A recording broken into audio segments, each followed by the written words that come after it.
Talk already now. Bulls on parade. Ready now. Bulls on parade. The microphone explodes. This is kind of reminiscent of the theme music to Loose Change.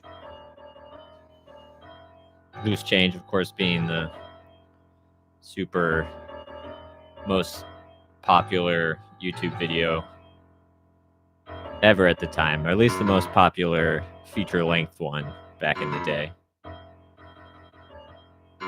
about 9/11 and change. Correct now. I wonder how the Ragers are doing. Wonder what they're up to right now. How'd they turn out? Chisa just made cookies. Kind of raw. Kind of raw? Did you pop them back in? Yeah, but I don't mind because it's banana, not egg. Yeah. Right.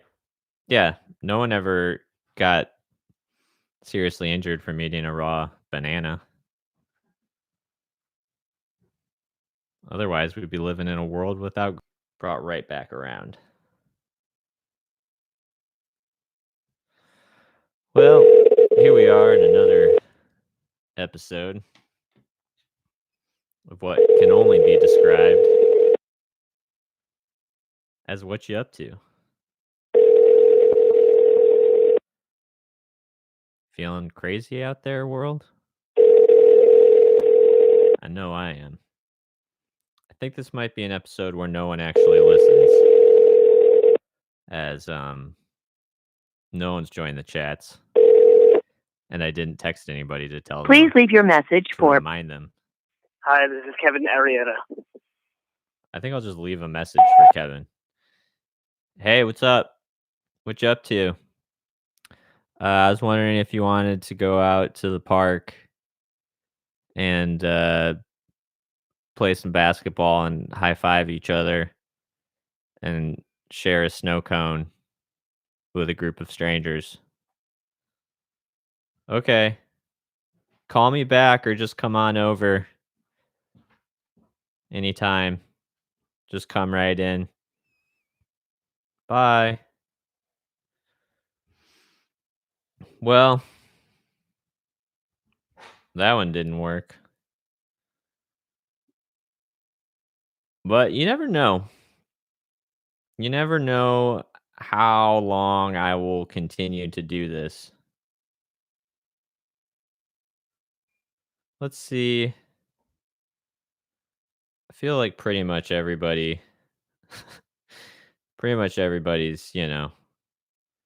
fairly busy. I'll try this guy. Maybe he's working. Been reading some Bukowski poems. It's been fun. Haven't revisited that much since I stopped drinking. They still stand up. Some of them don't. Kind of problematic, I guess. But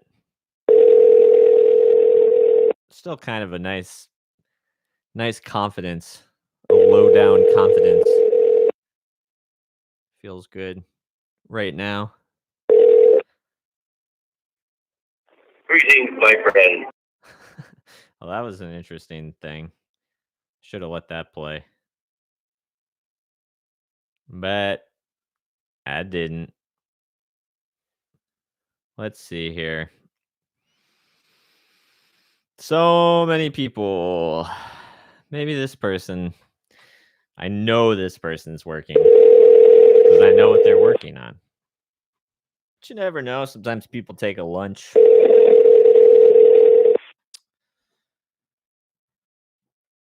Can you imagine if this were a simulation? If this is what the simulation was? Quarantine within the simulation? guess it's not any Your call has been forwarded more to or an less automated. strange than, you know, quarantine in reality. But still a little strange.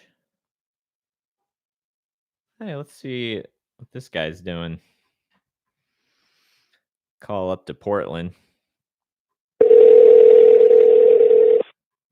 Calling all over the country. Looking for someone to pick up their phone. Hey, Brian. Hey, James, my friend, my brother. How are you? You are on my talk show right now, but literally no one's listening. So it's pretty much the same as if I just called you normally. Yeah. Excellent. I love when no one's listening. Right. But just so you know, it is streaming live. So I know normally all you want to talk about is violent government revolution and things. So, but this time we shouldn't probably. All right, that's fine. Okay. I'll try to not worry about it anyway. I don't really care to censor myself so much. That's good. That's what we like about you on this show. The show's called What You Up To. Okay. So what you up to, man? How you holding up?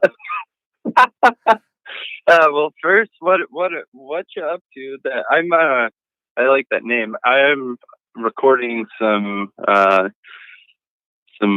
organ to a song that I'm working on with one of my projects, and I'm waiting for some keyboards for another song that I've been mixing on today. Oh, nice. And I'm smoking hash. I just realized you were kind of in the future in that I know you had some projects going where people from like everybody was kind of contributing stuff from remotely, and then you were like mixing it together. And now that's the only thing anyone can do. Yeah, I'm still working on that same project. Obviously, yeah, that is like pretty much, unless you live with your like bandmates or something, you know. Like, that's about it. Unless you chose to quarantine with your band, which that doesn't sound like a good plan. Yeah, I just can't wait for the next hipster band to be like, we're quarantined. Yeah. We're quarantine kangaroo. I don't know. Maybe that's a good name for some hipster band. Yeah, it's kind of interesting that happened before this, and then I'm like, oh well, this is kind of my normal life. Now I've just been at home more. Than usual. But I'm at home a lot. Yeah, I'm at home a lot anyway, but I'm still managing to go a little nuts. Oh yeah. Like I thought I was like, this is just what I do anyway. This is gonna be no problem. But you add just a little bit more anxiety into your life, and you're like, oh, this is kind of crazy, man. Yeah, absolutely. Like on the anxiety side, like I don't know. I'm trying to just put all of that into creative things as much as possible. So like that's what you got to do. Keep myself from feeling, too. I don't know. Yeah. I can spiral a lot of control easily, like the best of them. So sure, can't we all? Yeah. So you've been mostly recording. Yeah, and cooking and what you cooking? I cooked empanadas last week. My wife and I made empanadas, and nice. Danny's been still like selling jewelry and art somehow through all of this. People are still buying art, which is great. So yeah, I know. Like Chisa has kind of been like doing some like internet browsing as well. I think a lot of people enjoy that to kind of pass the time anyway. So maybe that's good for the jewelry business. Yeah, definitely. And like, one of the companies that she follows like has a lot of followers and draw, and asked for artists to message her their links, and she dug it. She would share it, and she shared a bunch of artists, and Danny was one of them. So that helped her out with getting a little boost over this time. And I don't know. We've just been trying to like. We watched a lot of '90s movies. Like we were watching The Birdcage last night, and we watched. Oh yeah. We watched Leaving Las Vegas the night before, which was a bit of a bummer for a time like now. Okay. But Yeah. Leaving Las Vegas. Yes, that is a great film. Both makes you want to drink and never drink.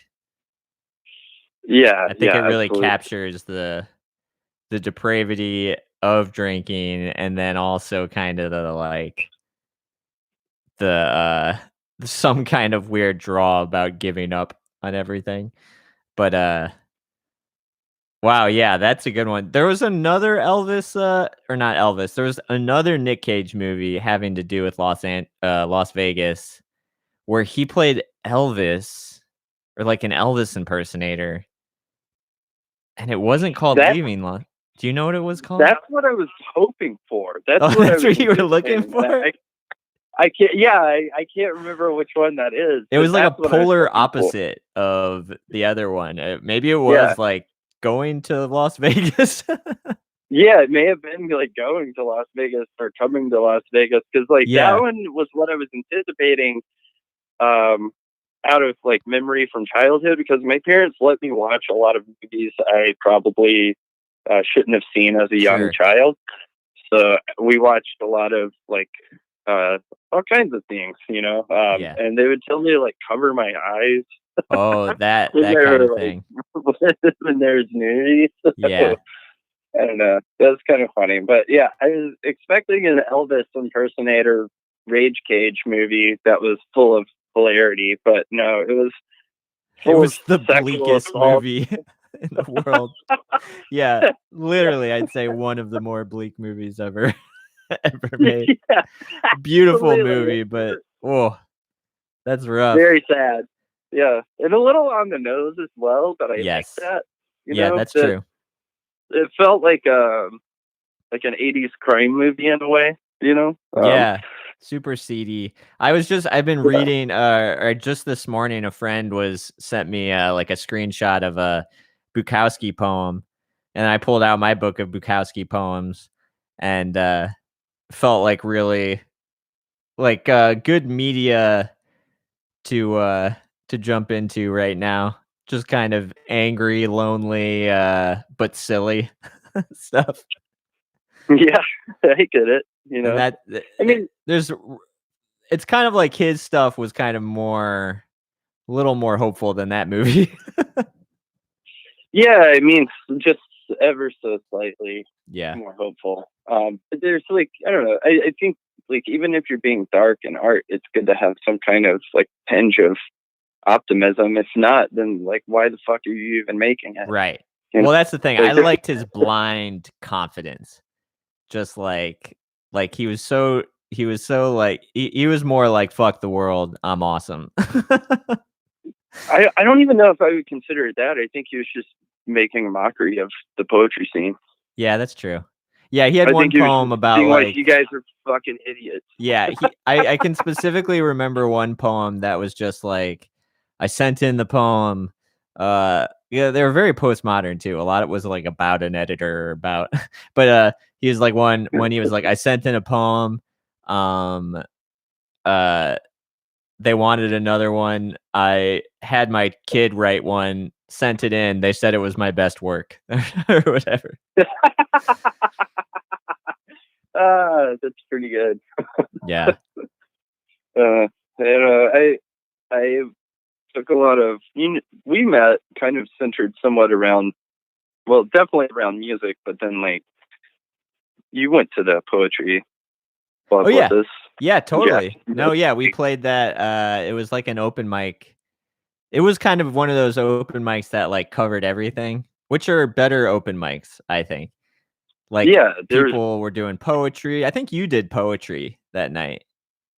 I did some poetry and you played some songs. I played some tunes. Like, yeah, I mean, in Jackson, Mississippi, like on that side of town, it's predominantly like you know, Black culture. Yeah. And it's like, Well, yeah, we were the only so much two more white people there. inviting. It was but it fun. was so much more inviting and inclusive than any open mic I'd been to in any other part of town. Absolutely. You know, Absolutely. and it's still like one of the most like moving like times in my life. Like of seeing like people perform like just like with just ferocity. Yeah. I guess. Yeah. It really It's felt something- like that portion of the tour. I was so crazy. James and I met, for anybody listening. James and I met in Jackson, Mississippi, where James was living at the time. And I was on a tour where the band broke up, had already broken up like a month before that. So then I was going through the tour and ended up playing a show in Jackson where the dude that I was staying with turned out to be in the throes of drug addiction. And then I met James randomly at a show, and James kind of like took me out. I stayed with. Well, we ended up staying with other people. It was a crazy crazy couple of days, but also Yeah. a kind of laid back couple of days. I think we got some Taco Bell. We hung out in a music store. We played some kickball. Yeah. But it felt like kind of like everyone was on the brink of like group sex at any moment. Yeah, But it never got to that point. So like if that gives you any like it idea, felt so anyone strange. listening of how weird and insane it was. Yeah. I mean I didn't know at the time, but I was like in the throes of like experiencing a brain injury, like, and you know, Yeah. that was interesting, you know, like mixed in with that, I think like the mania, we essentially kidnapped you, Brian, for like a week. Yeah, well, it wasn't even quite a week. It was only a couple of days, but it felt like it felt like a week. Wow. It was a crazy it was a crazy experience of a wild cast of characters. And I think you were the only one that we actually became friends. Um, you know what I mean? Like have kept in touch to this day, clearly, because that was what, Same, like, 12 years ago, 10 years ago. oh geez, was it 12 years ago? It was a Something long like time. that. Yeah.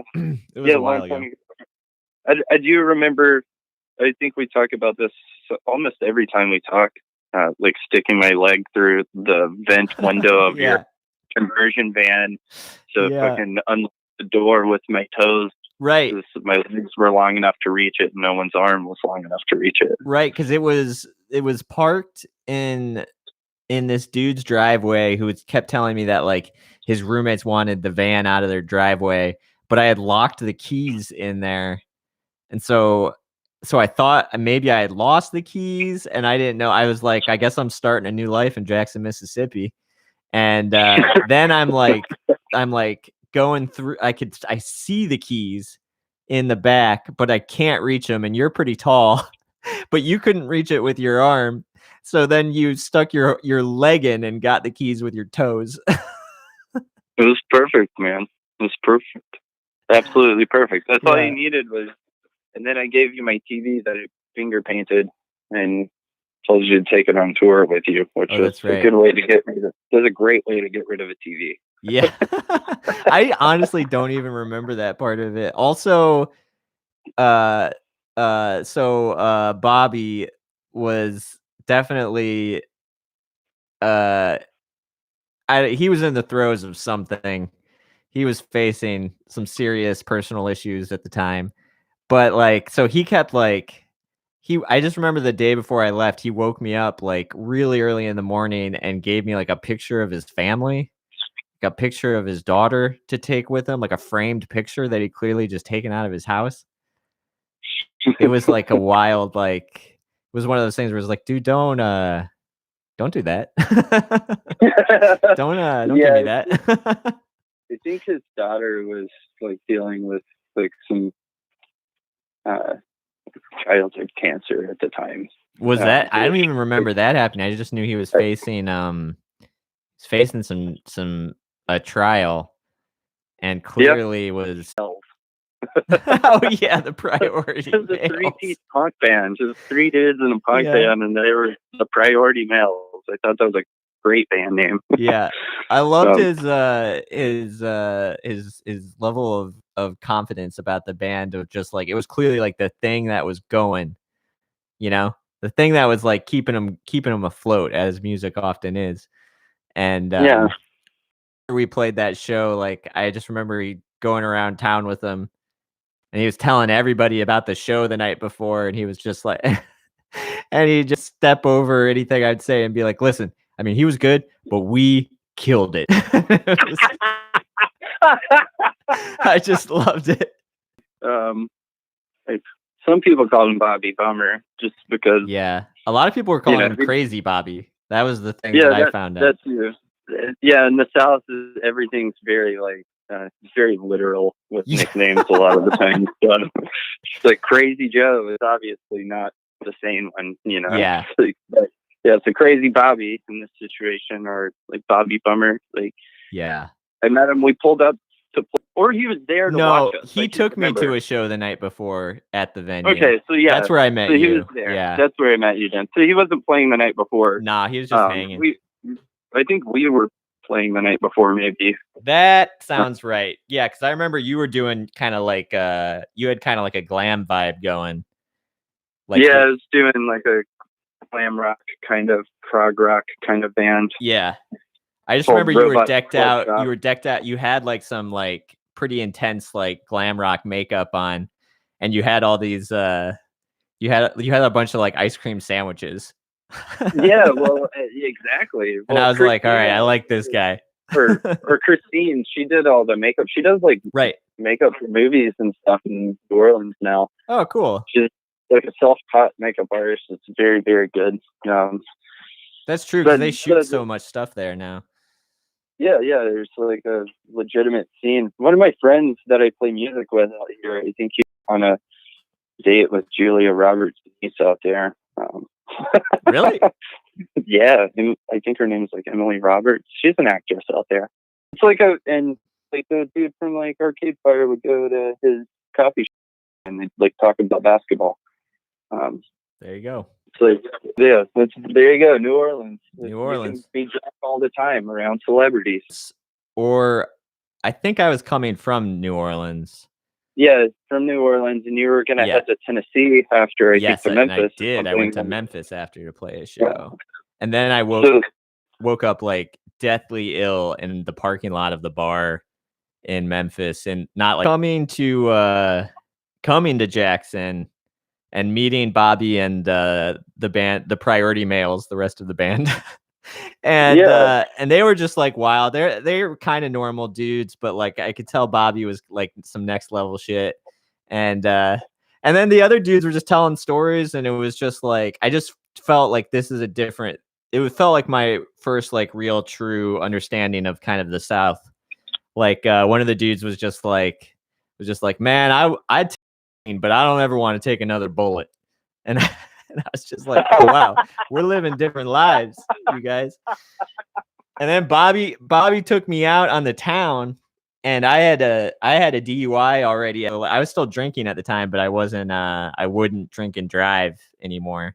And so I was like, well, you got to drive if we're going out. And we go to his car, and there was like a brick. Somebody had broken his like half of his windshield. And I don't know. It turned out like people were not happy with him. No. Yeah, and then they were. Yeah, so it was just like this crazy experience where I was just like, oh no, what did I get myself into? And then we started hanging out instead, and it was way more comfortable. Yeah, well, we pulled up for that show because we had a song because I had just moved into this apartment, and like I had no money. Yeah, basically enough to buy like a couple of bucks worth of ice cream sandwiches and a pack of cigarettes most days. Right. And tips because I worked in a shit bar. I feel like you were like kind of newly sober then, right? You have you kind of had that like superhero type energy of the newly sober. Yeah, I think that as well. So I just like quit working and stuff, I think. And like I'd only been back from like, I don't know. I guess I've been back from being overseas like maybe a couple of years at most. So Yeah, you were only like 20 or something, right? no, I was old enough to drink in a bar. So I mean, Oh like yeah, I'm but I'm still, like 34. 22. So yeah, it was like 22 probably. Yeah, so Yeah, it's pretty young, you know. But yeah. yeah, so I pulled up and we had a bunch of ice cream, and I asked Bobby if he wanted one, and he said sure. And then he took a bite of it and he threw it on the ground. Said it's fucking gross. And I said, pick that shit up, you fucking asshole. Yeah, that was finally. I think that was the turning point. Was like, oh, okay, somebody's not terrified of this person. Yeah, and yeah, I wouldn't give him a fucking cigarette because of that. And then he got mad and tried to get my face about it. And I was like, threw that shit on the fucking ground, man. You think I want to give you a cigarette? Fuck no, dude. And he was like, you're cool, man. I was like, what the fuck? And then Bobby ended up moving in with me after you had left, and he brought us. He was having sex with some chick and broke the futon. Like he Oh, wow. snapped my futon having sex on it. Oh wow. Like I couldn't get into my apartment because the futon had moved so much that it had shifted to being in front of the front door. So Oh, like he I couldn't open barricaded the himself apartment. in. Yeah. Well, then he finally opened the door after he moved that, and he and this lady were like, "Hello," and then he had this cat that would run every morning through the. He would leave my bedroom door open, even though I would tell him not to. So this cat with fleas moved in. Oh no. Real bad start. It just infested the carpet in the apartment. And every morning he would go to the bathroom. He would leave my door open instead of closing it like I asked him to. And his cat would run in and like pounce on my morning wood. I guess my blanket would be moving while I was asleep. You know? And he's just going after it because it's a cat. Yeah, and it would like pounce after my dick every morning. And I would have to like wake up swinging a cat and its claws away from my penis, freaking out. And that was fun. And then I'm pretty sure Bobby was like stealing any of my money he could and going to buy me breakfast and cigarettes and him breakfast and cigarettes with it every morning. Yeah. Which was nice. He would steal my money to go buy it stuff, you know? Yeah. Was that the apartment that you were in when I visited then? Because I feel like that was in the talks. Was that like you needed a roommate, he needed a place to stay? It was like, I remember that being the talks. Yeah, it was a real bad idea. Yeah. God, that seems like so long ago. When did you move to Portland? I moved to Portland towards the end of the summer, 2011. Right. Yeah, because you were living in Portland when you visited me when I lived in San Francisco, and I moved almost straight to San Francisco after that tour. Yeah. Yeah, so it was pretty close to then. I was done with Ohio and you were done with Jackson, Mississippi. Yeah, it's funny. Like I came out west. Yeah. Moved out here to get away from things, and I thought I was gonna like quit playing music, but it's funny, I've done like more with music out here than I've ever done. Yeah. So. I kind of was done with music too. Like I was done when I moved to San Francisco. I remember being like, if I never talk to another like booking person from a club again, it'll be too soon. Like, I couldn't like stomach it was just like so many bad experiences of like shows getting canceled, like nobody being at the shows and the bookers being like mad at me. Like, just I wasn't doing it right, to be honest. Well, in their it's defense. not just that though, man. Like venues need to accept responsibility that it's also their job to promote people and to get people out there as well. It's an equal share, and I think that a lot of booking agents are just some dude in a band that's like cool in town a lot of the times, and they only book their friends, and it ends up creating this like exclusionary music scene around the country that like really kind of revels in the next trend. And honestly, sometimes that's okay.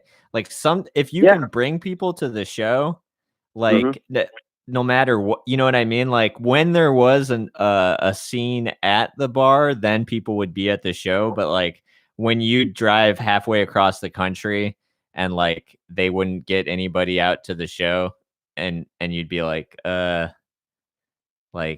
don't think that's me. yeah, it's like, dude, you saw how many followers you don't have, you know, like. Yeah. But I remember when I don't know, played Seattle, or was it in Portland? Might have been in I can't remember what the Portland, if it was Portland or Seattle, but I just remember I played and nobody was there and the bartender left. And so I was literally playing for nobody. It was the weirdest thing. Like I remember watching the bartender like walk out of the room, like probably like this is too awkward. It must was my buddy. My buddy flew in from San Francisco to go down the coast with us, and he brought some like really powerful California weed, and we hadn't smoked in a while, so we all got high after the show got canceled and the van was broken down, so we weren't sure what we were gonna do. We got super high in the hotel room, and my dude just after a month of like shitty tour and me being crazy just like cracked and just got up and left in the middle of the night. Oh man, that's nuts. Yeah. Oh man. Yeah, I think like things got easier with touring though, like with a booking agent and having things organized for you. Even if you get paid something, like even if it covers your food for the day, that's Totally. Things got easier. Things got easier when I in a Maniac as well, and things got easier touring with like everything is terrible. Okay, so the big thing is when the shows feel more successful, it certainly makes a giant difference. But also like just touring with those guys instead of me, like I realized like I didn't know how to live yet. Like I didn't know how to like cook. I didn't know like how to take care of myself, you know. I was just like trying to live like the romantic Bukowski life out on the road, and it was failing miserably. Didn't understand why I was so miserable all the time. And then like touring with those guys, they'd like just get groceries, just as simple as like getting groceries and making salads every day instead of like to McDonald's. You know what I mean? Like just simple things that were like, oh yeah, if you eat poison, you drink every night, and the shows aren't good, like you're not gonna be feeling too good. Sounds so easy. Definitely won't feel good. I think that was a huge lesson I learned through touring with Hana Yoon and with Hawkeye. Was just like making sure that we ate ahead of time. Yes. That's a big making one. Sure that we took care of ourselves and had places to sleep lined up that worked. Right. Or, you know, having proper air mattresses with us and, you know, just comfortable. Getting rest. Just being, like realizing like you're gonna pay for it. If you don't, like. Being on time, you know, things like that. We were very, very professional about it when we're touring, and like I don't know that I'll tour again in the like near future, but I'd like to one day. If anybody will. Yeah. I'm supposed to tour in September, and now it's feeling like, well, I guess I don't know that that's gonna happen. But good luck, man. It might be a virtual tour. I don't know. I guess. Like I can remember the last tour, when we were doing the Satan show. You came out to the theater. You couldn't stay, I remember, but you just came out to say hi when we were getting set up. And I think I had recordings or in rehearsals or something. You were doing stuff, and I remember you had a big trade show, or your girl had a big trade show in the morning, and you guys were like doing some serious prep work. But that's right. But anyway, I can remember on that tour, like glimpses into like the mistakes of old tours. Like we played this show at this, like most of the shows we did like theaters and stuff and like bigger, like not bigger but like medium level rock clubs and stuff.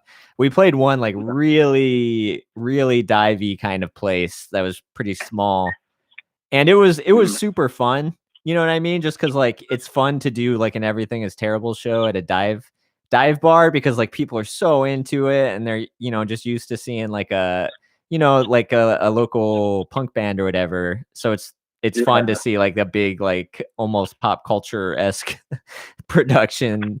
Yeah. But anyway, when we get to the show, the dude is so excited, the guy who booked it, and he's super nice and he's really excited and we're supposed to stay with him. Thing he says is just like, one thing about me is I like really like doing, I really like cocaine. And if you guys want to do cocaine with me, like we can do cocaine. And the other thing is that my roommate, I guess, says that we can't, like you guys can't stay with me tonight because like he wants to have sex with this girl, and like, but don't worry about it because like I'm gonna make sure that you guys can stay here, or I'll like call my dude. And like, and we're just like, yeah, okay, cool, dude. And then as soon as we turn around, I like say to my touring buddy Nick, and I'm just like, oh, I'm not staying with that person. Like he seems like a nice guy, but I'm not staying with him or any of his friends or anything like that. Till that night, and 8 hours of sleep, and it was great. Old times, it would have been like a total just clusterfuck. The last tour we were on, I don't know if you made it to the, like, it's so weird playing the Viper Room because it's like it's no longer cool certain scenes. So like most of our friends in LA wouldn't come out to those shows when we played there. So, and also like it was actually convenient for our friends that did show up. So it worked out well. The Viper Room's really funny. It's like I mean, so many of those clubs are, but like the Viper Room's funny just because like I went there last time. The last time I went there, a friend of mine's like friends with the I don't know if you know this podcast called Last Podcast on the Left. And it's like, I don't know. It's like a podcast about like the macabre and stuff, but it's kind of popular. And it was fun. I got to meet those guys because my friend's friends with them, but they're like not from Los Angeles, so they were seeing the sights. So I went out to the Viper Club just to meet these people. And it was fun and stuff. And we went into or I went into, there's like a smaller stage in the club, like a little tiny stage. It's probably not where you guys played. It like feels almost like a little balcony. And there was just this band of these like 60-year-old dudes all dressed kind of like Johnny Depp playing like a Stone Temple Pilot song. And I was just like, this is the Viper Room. You know what I mean? Like, this is it. Yeah. And I was like, I'm like a sober dude now. So I'm just dead sober watching these like blackout drunk 60-year-olds like covered in scarves, like just rocking out to fucking 90s covers. And I was like, man. Well, this is a cool scene. The first time we showed up there, we didn't even we didn't think we were going to play, but then we wouldn't get paid or guarantee if we didn't play. So we had to take the stage, and we played to like a couple of people. So like they booked us, and put us as this opening act for this touring band that was like a sold out show, and give us a guarantee. Booking agent took care of it. We get there, and it's like that touring band too wasn't even like a cool band. I don't even know who it was, to be honest. But like the band was being like douchey and brought a Bion. Like a lot of people don't know about Bions. If anyone is listening, I don't know if you know about them either. I don't even know what a Bion is. Well, Bions are something in touring where you pay to fucking tour with a band, and that's how a lot. When you're like looking online and you're like, how the fuck did that band get on that show? Yeah, it's like that's how they paid to play that show a lot of the time for like exposure. A lot of the time, yeah, for exposure. Like you can pay to like tour with like Joy Formidable or whatever the fuck the band is going to be that you want to tour with that you think will help you get some recognition. And they actually pay daily tour rates in order to do that. And I've known people out here who've done that, and I know it happens a lot. So we were there in LA, and I didn't know about it at the time. And all of a sudden we find out that this band has a buy on, and we're like, what the hell does that mean? We have a guarantee, and we have this booked for months, months and months. Like, this is like one of the first shows we booked for the tour. This is towards the end of the tour. We want to try to book those as quickly as possible and like work our way to it. And anyway, so we had to play after the headliner, and that same tour we rented a van from someone because our lead singer didn't actually reserve the rental van online like he thought he did. It's just like, okay, cool, we did it, but he never like put in his credit card information and paid for it. So, like, I could see that day that of could the happen. tour, day of the tour, we find out we don't have a van. Ugh. So I rent a van from someone for like $400 or something last second, and it's a piece of shit. Like the air conditioner wouldn't work. We had a blowout, and then we find out all the tires need replacing because they're just that bad. The guy was like, I mean, you might make it to Oakland. Yeah. We were like, shit. So we had to like max out all of our cards to like pay for a set of tires for this like huge passenger van that was way too big for a 4-piece band. And it was leaking gas. It was leaking burning oil. It was overheating constantly, like in the desert, and like it was so hot I could feel the heat of the burning oil through the soles of my boots. So I was just like wearing underwear, socks, and boots. Sure. And like I had to like wrap a like t-shirt sheet around myself so I didn't constantly sunburn. So it's like hot as fuck. And then we get to, go through a terrible time in Oakland with some issues, but we had a great show either way. And then get to LA and everything's like shitty. Our lead singer reaches to like turn off the lights, and for some reason goes towards the middle between the driver's seat and the passenger seat and puts his knee through the styrofoam cooler, and like water all into the van. It's just like pouring out from the bottom of the van. Yeah. It's like two bags of ice worth of water. And the security guard's like, oh my God, are you guys leaking fuel? I'm going to call the police. And we're like, no, it's water. And we're like drunk. We have open containers in the van. We're fucking stoned. Everyone's been like popping pills and shit because it's been the worst fucking tour ever. And we're just like, fuck it, Yeah. And that's a bad place when you get into that mode. Then we can't play, we find out. So we don't play until like the headliner was finished, and they played like way longer than they were supposed to. And we had to wait outside with our equipment the whole time. Mm-hmm. So we weren't too happy. And that sounds miserable. Then we go and stay at the Mosquito House. And if you know LA and you know the band Mosquito, they're really great. But their old spot in, what is it, Atwater? Is that what it's called, right? Yeah, Atwater's a place. Out in Atwater. Like, it was a cool spot. But like, went to sleep there, and like Matt Hollywood and those guys like are always hanging out there, and then like Plucky from the Warlocks, and so we were over there. They were not, for some reason, told that we were going to be there, so Plucky was not happy. But he's a very particular person anyway. So let's just say that. I don't know. When we showed up the first time, and I don't know, I'm pretty sure that I interrupted Matt Hollywood doing some very private things on the couch. and then Travis, the drummer, walked in, and he didn't know Matt Hollywood was there, and we didn't know that he would get starstruck over Matt Hollywood for some reason either. And he goes, "Oh, Matt, a big fan. We're all like, oh no, dude, we gotta get out of here. Huh. Go to prayer show. All that shit happens, and then we go to sleep at the mosquito house later that night.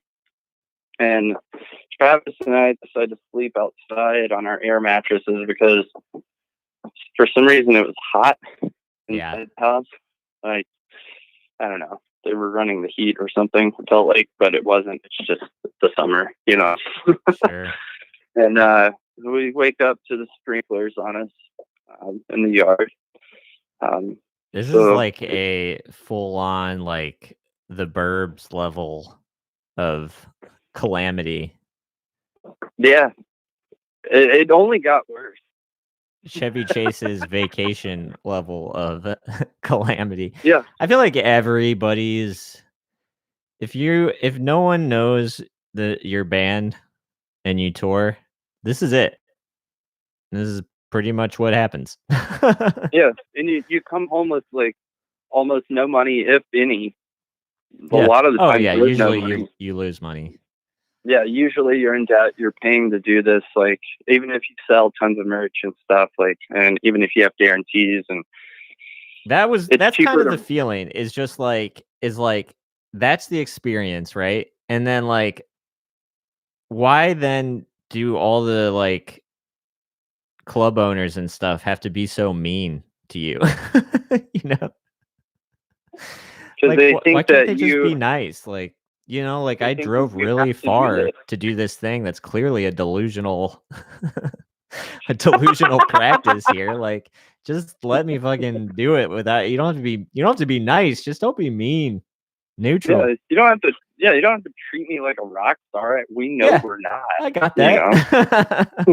But we're aware. I promise. Otherwise, we wouldn't be playing your club. Like, I know I never faxed you that concert poster. I know I didn't do that. Okay. Look, I know the other band canceled day of, and when I called them in your presence, the guy came on and was like, "Oh, is that today? Shit, man, I'm in North Carolina." And then you're like, "Okay, I guess there's no other band. Can we still play?" Oh man, yeah. Thankfully, like I've had worse experiences in that tour, to be honest. So, like driving to New York and back from Mississippi in a Honda Civic with 4 people to play one show, and Yeah. we told everyone we went on tour Yeah. because it was a fucking tour to play one goddamn show, Sure. man. Sure, man. Hell, I It was mean, on the insane. tour when I met you, my the VCR TV combo caught fire in the van while I was watching Teen Wolf. Fucking caught on fire, melted. Van never worked the same again. It really fucked up the electrical system. And I didn't get to Fucking see the Teen Wolf, end of man. Teen Wolf. The reason I wanted to watch it was I remembered that there's a supposedly a scene at the end where a dude whips his dick out and like a background actor does, and apparently it made it into the VHS cut. Turns out, by the way, I looked this up because I remembered it, you know, and I looked it up, and like if you analyze that scene, it's not it's not a penis. It's just like it's like a clothing malfunction. So like so not only it wasn't noticed at first, right? Like a person in the stand stands up, it looks like they whip their penis out, and then they rush the court where Teen Wolf has just won the big game. But so no one missed that, or everyone missed that, I mean, and they put it into the movie. And then it like became lore that like this thing had happened, and look, you can see this person's penis. And so they cut it out of like the televised version and probably a DVD version and stuff. And now we come to find that they cut out nothing. They cut out just kind of a trick of the eye that made you think it was a penis, and it was just a person's shirt kind of like tucked into their zipper or whatever. Something like that. It's still weird though. If you watch it, it's seen the weird. ending? No, I did. I rewatched it on like YouTube because there's like people analyzing it like it's the fucking Zapruder film. Like it's fucking Kennedy getting blown away, but it turns I out have it's no idea. yeah, you can check it out, and I do agree that it is not genitals, but it is weird. Like whatever whatever that person was doing, it's a strange thing that happened. And if we could find them, no one can find who it is. That person is again, much like the Kennedy assassination, like the woman in red or the man with the umbrella, like that is who that person is. Oh wow! So, and of course, I'm sure as many background actors, they don't get credit. So. No. I've been doing that lately until the plague broke out. It's been a fun. Well, I've been saying, we need a new plague. Is what I thought for a long time, and now I'm like, this was a bad thought. This sucks. I didn't do this. Obviously. No, I don't think you did. But Listen, you definitely didn't do this. But yeah, no, I think we were all kind of thinking like, certain things where you're just like the institutions of today, they suck. Yeah. Maybe we need some sort of cataclysmic event. And now it's like, this is the whimper and it sucks. Yeah. I don't know. Maybe cure is right around the corner. Well, it will happen, but it will take some time to ensure that it's safe. But thankfully, we've got some brave volunteers out there. Well, yeah, they're paid volunteers, but you're still voluntarily in letting someone inject you with a. Oh, that's true. I didn't even think of that. But you're right. Wow, that is brave. Yeah, I mean, it is. anymore, I feel like bravery is like the dude working the register at the grocery store. But yeah, that's some next level shit. Yeah, it's like the only places you can look for work right now are like grocery stores and warehouses for grocery stores or like Amazon. Yeah. Which all seem like really epicenters for more contact. So it I don't know. To do that, you have to really need it, right? And a lot of people will change what they're willing to do. Yeah, at times like this. Yeah, totally. Yeah. Totally. Not many people have savings anymore. Nope. But past that thing, we're gonna get $1,200. Yeah. Well, I mean, it's interesting. Like, I've two friends that they both have federal jobs, so they're not like FBI or shit like that. They just have government jobs. Yeah, sure. Right. Yeah. They're not. They're the CIA. I know. know. They're not those kind of guys. But they still get paid, and they're working from home, and they don't have to really worry about money right now as much because they're under contract, And, yeah. No, that's. I mean, I'm like counting on being a government stooge in May because I got hired on the census for 2 months of work or about 2 months of work. I had a whole plan, James. I had a whole plan. I was gonna write the show. So I wrote the show, got paid for that. Then I was gonna collect my tax refund. Did that. Everything's going as planned. Then I was gonna start working at the census, and then I was gonna go on tour in September. But not complaining. Everyone's in the same boat right now. Yeah. I mean, a lot of people, I don't understand the people that are like following what we're supposed to do in order to help mitigate the increase of cases, just staying at home. or Yeah. like minimizing the amount of time that you go places, Yes. But I don't know. People have to go to the beach, and Yeah. We were talking about trying to go camping this weekend, but not sure where to go. I don't know. We might not. well, a Everything's lot just of up in the air. people tried to do that out here, and it created traffic jams to the coast, and Mm, like the unfortunate side of that as well, like with people flooding the Oregon coast, it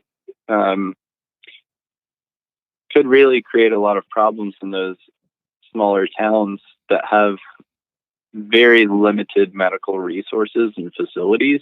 yeah, that's true. So like the larger potential of exposure to other people out there just because of going to like the corner market or country market out there or whatever it is, or Oh yeah.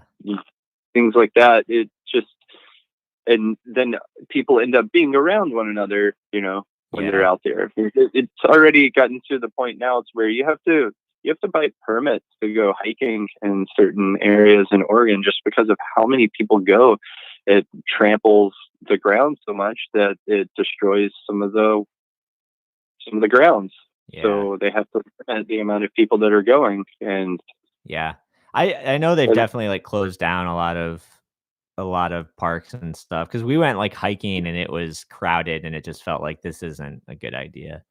So Yeah. now my exercise is wandering back and forth on the street like a caged tiger. Hey, that's cool. Hey, Yeah. it works. I listen to a lot of podcasts, listen to some stand up. I'm cackling like a madman pacing on the streets now. So it's pretty fun. That sounds cool. I'm eating honey roasted peanuts, Delicious. and drinking water. And That's what you got to do. just trying to enjoy the little bit of daylight that's coming through the clouds here in Portland. We've been getting sun though here and there. You've been getting what? Some sun here and there. Okay. We get the sun here. And I think I might I've got two things waiting for me after this show ends. The sun, I'm gonna go pace the streets and do some push-ups. And second thing is that she's made some cookies. So I'm gonna go eat those cookies. That sounds really nice. Yeah. With the last of our butter. Mm, Uh-oh. that's a luxury to have. Oh, it is. Many things at this point. There's plenty of butter at the store. Like my friend Kevin had a really good suggestion. He was like, "Oh no, just go to the expensive grocery stores because they're not going to be out of as much stuff. You'll spend a little more, but you can get the things that you need." Yeah. Honestly, I haven't run into a problem. Like some random things I haven't been able to grab, like something like buttermilk or something, but all of the essentials, you know what I mean? Like eggs, butter, cheese, meats, and everything's been totally fine. Even greens and produce and yeah, so it hasn't been a problem here as much. I wonder if it's more of a problem in smaller towns or I've heard people say in like, I think in like the big bulk stores, everybody was really going nuts in. Yeah, well, there's like Portland is, I don't know. People are easily panicked here for many reasons. Yeah. Everywhere. Yeah, in general, yeah. But I feel like Portland's a very special environment for a particular type of person that seems to be the general mentality of life and can be rather frustrating, or at least the loudest voices make it seem that the general. Is it kind of like a libertarian kind of thing, like a prepper survivalist kind of thing? I don't know. Well, I don't know. I don't really know how to explain it. Yeah, There's it's just a there's too feeling. many aspects of it. Yeah, it's just the general feeling of people. Like Right. a lot of more of the like Prius driving, like working from home already, living in a very, very expensive homes. I'm sure LA's got this. Yes, definitely. And the people that can afford to go and buy a lot of things to not have to leave at all Right. can go and do that. And everyone around them is like scrambling to find like Yeah. things like pasta. Like the pasta aisle is out, Yeah. That's you crazy. know. Yeah. Yeah. Um, I think that's maybe it's not slowed down a little that like it people has. are starting to realize like, oh, we're in this for the long haul. Like I can't possibly can't carry that much stuff. So Yeah, yeah. It's slowing down, but if you go early enough you can find toilet paper at this point, supposedly, but I haven't seen any. We're just gonna buy a bidet. I that's don't the know way if to I can mention go. the company's name. Maybe you can get a sponsor from Tushy. Look them up. I You hear heard it that here. it's slow and that their terry cloth rags are like clouds for your butthole. James, I think that's a great note to end on with a an ad like that. And that's Yeah, what's gonna get us through. absolutely. That lifestyle changes like that are kind of positive things that are coming from this thing, you know? Yeah, Because I'm sure yeah, once you go bidet, you do not go bedak. yeah. You'll rue bidet that you thought of bidet. Every day is a bidet day once you've gone bidet. Yes, that'll be bidet. James, it's a pleasure. I'm gonna be giving you a call very soon, and we'll keep Okay, chatting. sounds great. Glad to hear you're making music. Can't wait to see what's coming up. Yeah, keep sending out stuff. I really enjoyed the performance that you sent out. I haven't listened to the new release on Bandcamp yet, but I'll check it out. And Right on. It's not I, going anywhere. yeah, really enjoyed it, man. Thanks, dude. Thanks so much. Yep. All right, buddy. All right, Brandon. It's great talking to you. Have a good one. Yeah, you too. All right, bye. Bye. Okay. That was fantastic. I hadn't talked to James in a while, and it's nice to hear what's going on in Portland and hear what's going on with my buddy. So we ended up talking the whole time, and that was fun. Bye.